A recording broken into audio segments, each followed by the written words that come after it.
Regular hexagon ABCDEF has side length 2. Let G be the midpoint of AB, and let H be the midpoint of DE. What is the perimeter of GCHF? So we start by drawing our hexagon ABCDEF. I'll just do a rough sketch. You don't have to be overly perfectionist when you're taking the real AMC 12, because if you take too much time to draw the diagram, it would cost you time you could have been using on other problems. So let G be the midpoint of AB, and let H be the midpoint of DE. We need to find the perimeter of GCHF. Now, by symmetry, the hexagon is regular with side length 2, so each of the 4 sides of GCHF have the same length. So if we call that x, we can just do 4x and then we're done. Now, to find x, we need to construct a right triangle outside the hexagon, like this, and I'll call that point P. So what can we learn about point P? Well, we know that the hexagon's angles are equal to 120.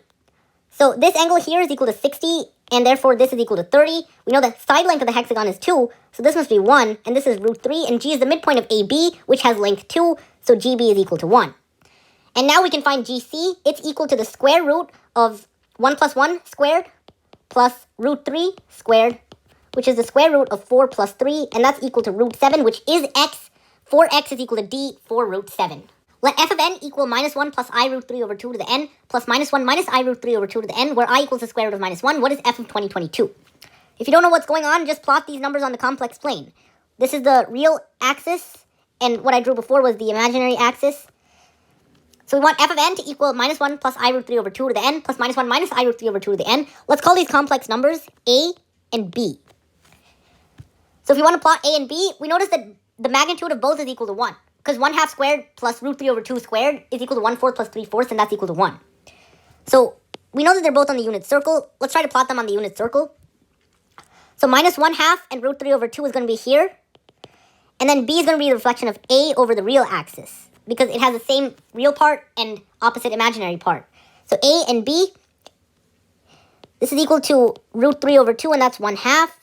So this angle here is equal to 60. And so the angle with respect to the positive real axis, that's 120. And the angle of b with respect to the positive real axis is 120 plus 60, which is 240.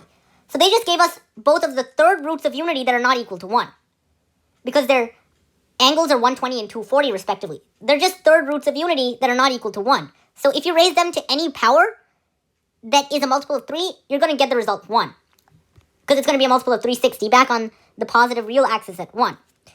And 2022 is a multiple of 3, because 2022 over 3 is equal to exactly 674. So minus 1 plus I root 3 over 2 to the 2022 and minus 1 minus I root 3 over 2 to the 2022 are both equal to exactly 1. So 1 plus 1 is equal to E2. Kayla rolls 4 fair 6-sided dice. What is the probability that at least one of the numbers Kayla rolls is greater than 4, and at least 2 of the numbers she rolls are greater than 2? So if at least one of the numbers she rolls is greater than 4, then that's either 5 or 6. If at least 2 of the numbers she rolls are greater than 2, then they're from 3, 4, 5, and 6. So by now, we see it'd be useful to split up the numbers 1, 2, 3, 4, 5, 6 into 3 classes A, B, and C, where class A denotes the high numbers, 5, 6. Class B consists of the middle ones, 3 and 4.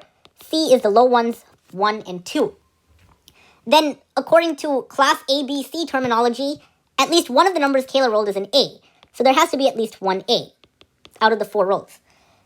And at least 2 of the numbers she rolls are greater than 2, so they're either A or B. So that means we can have at most 2 C's. If at least 2 of the numbers she rolled come from either A or B, then at most 2 can come from C.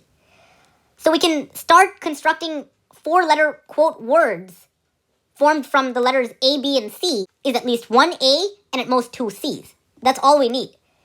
And all 4-letter words have an equal probability of being chosen, since class A, B, and C have equal probabilities of being rolled. They're each 1/3. So there are 3 to the 4th equals 81 4-letter quote words we can form. And we just have to find the probability that out of those 81, our chosen quote word contains at least 1 A and at most 2 C's. So let's start by doing casework to find the number of words that satisfy that condition on the number of A's. If we have 4 A's, which is the highest possible and the most restrictive, we can only get A, which can be done in one way. If we have 3 A's, we can do either AAAB or AAAC. And there are 4 ways for each of those, depending on where the B or C goes, 4 and 4. If there are 2 A's, then we can do AABB, AABC, and AACC. We have 4 factorial over 2 factorial squared ways for the first and third, which is 24 over 4, that's 6. For the first and third, and the middle one is 24 over 2, which is 12. 6, 12, 6. Now, if we only have one A, well, then that's just ABBC, ABBB, and ABCC. We can't have ACCC, because then there will be 3 C's, which is unacceptable. So ABBC has 12 ways of being chosen.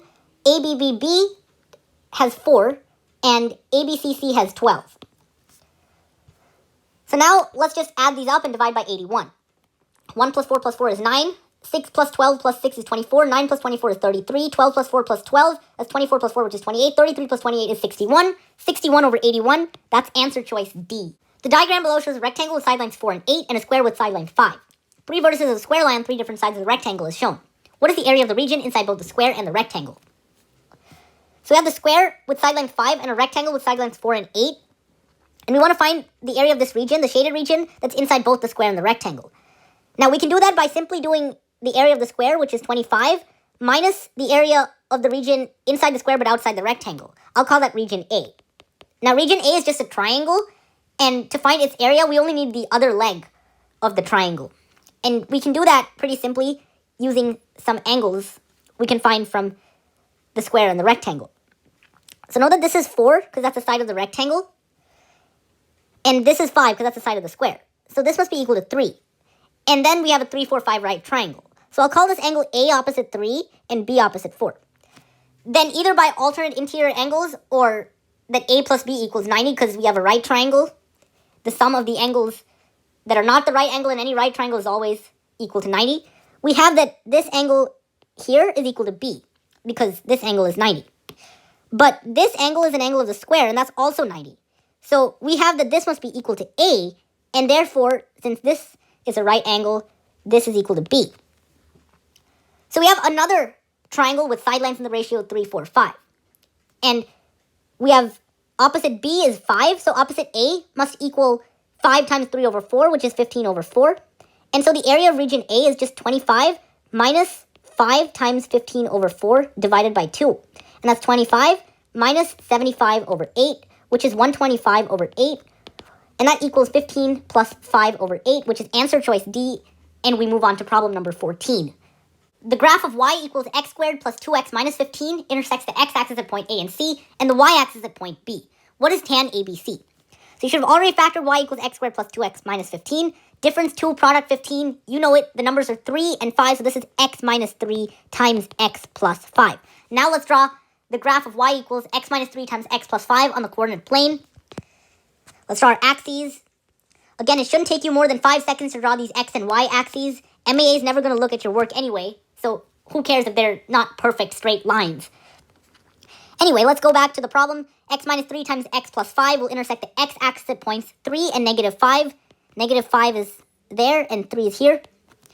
And then it's going to intersect the y-axis at point negative 15, because that's the y value when x equals 0. So we can draw the parabola y equals x squared plus 2x minus 15. And this point right here is negative 15. And we want to find tan ABC, where point A is here, point B is here, and point C is here. So angle ABC, tan ABC, is what we want to find. Now ABC, if you notice, it's just simply the sum of two angles, ABO, where O is the origin, and OBC. And we know the tangents of each of those angles. They're 5 over 15 and 3 over 15, which are equal to 1/3 and 1/5. So we know the tan of angle ABC, tan ABC, is just tan of angle ABO plus OBC, which is just, if you remember the addition formula for tan, that's just 1/3 plus 1/5 over 1 minus 1/3 times 1/5. Now if you multiply them by 15, you get 5 plus 3 over 15 minus 1. That's equal to 8 over 14, which is E, 4 over 7. Let's move on to problem number 15. One of the following numbers is not divisible by any prime number less than 10. Which one is it? The prime numbers less than 10 are 2, 3, 5, and 7. And we can immediately see that none of A, B, C, D, or E is a multiple of 2. They're all odd, so 2 does not divide any of them. Let's check to see if 3 divides A, B, C, D, or E. And to do that, we need the powers of 2, the remainders when they are divided by 3. So let's write n and 2 to the n. The remainder when 2 to the n is divided by 3. So let's start with 0, 1, 2, 3, and 4. Maybe 5. 2 to the 0 is 1, which is congruent to 1 mod 3. Then 2, 4 is congruent to 1. 8 is congruent to 2, and so on. 1, 2, 1, 2. It's 1 if n is even, and 2 if n is odd. So immediately we can see that A is a multiple of 3, because 606 is even. And so 2 to the 606 is congruent to 1 mod 3. So 2 to the 606 minus 1 is a multiple of 3. The correct answer is not A. We can also see that D is a multiple of 3, because 607 is odd, so it'll be congruent to 2 plus 1 mod 3, which is 3 mod 3, or 0 mod 3, however you want to say it. That's a multiple of 3, so the answer is not D. Let's now check for if any of B, C, or E are divisible by 5. So we have n, the same thing, 0, 1, 2, 3, 4, 5, and 2 to the n mod 5. So 2 to the 0 is 1, which is congruent to 1 mod 5. 1, 2, 4, 8 is congruent to 3, and then 16 is congruent to 1 again. So 1, 2, 4, 3, 1, 2, 4, 3, and so on. But then we have E is 2 to the 607 plus 3 to the 607. So we also need 3 to the n mod 5. And for that, we have 1, 3, 9 is congruent to 4, 27 is congruent to 2, and then 81 is congruent to 1 again. So we have 1, 3, 4, 2, 1, 3, 4, 2, and so on. E is equal to 2 to the 607 plus 3 to the 607. 607 is congruent to 3 mod 4, so we check for 3. 3 plus 2 is 5. That's equal to 5, which is a multiple of 5. E is not the answer. And B, 2 to the 606 plus 1, is going to be congruent to 2 squared plus 1, which is 4 plus 1, and that's 5. So 2 to the 606 plus 1 is a multiple of 5. The answer is not B. The answer is C. Suppose x and y are positive real numbers such that x to the y equals 2 to the 64, and log 2x to the power of log 2y equals 2 to the 7th. What is the greatest possible value of log 2y? So we have to start by taking the log 2 of the equation on the left, which gives us log 2 of x to the y, which is equal to y times log 2x is equal to 64. And if you take the log 2 of the equation of the right, you get log 2 of log 2x to the power of log 2y, which is equal to log 2y times log 2 of log 2x is equal to 7. Now, they might have given us the number 64 for a special reason, because it's a power of 2. It's equal to 2 to the 6th. So we can take the log 2 of this equation again. And then we're going to get log 2 of y times log 2x is equal to log 2y plus log 2 of log 2x. And that's equal to the log 2 of 64, which is 6.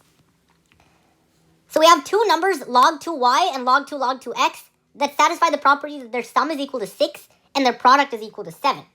That's pretty nice. We want the greatest possible value of log 2y, so we can set it equal to 3 plus a or something, while log 2 of log 2x is equal to 3 minus a to keep the sum constant at 6 no matter what a is. Then we have 3 plus a times 3 minus a equals 7. So 9 minus a squared equals 7. A squared is equal to 2. A equals root 2. Then log 2y is going to equal c, 3 plus root 2. So thank you all for watching my YouTube video. I hope you get a preview of what your exam speed at AMC 12 should look like. Don't forget that AMC 12A is on Wednesday, November 8, and AMC 12B is on Tuesday, November 14. I hope you enjoyed this video. Please follow my channel if you would like to see more videos and help us get to 200 followers by Tuesday, November 14.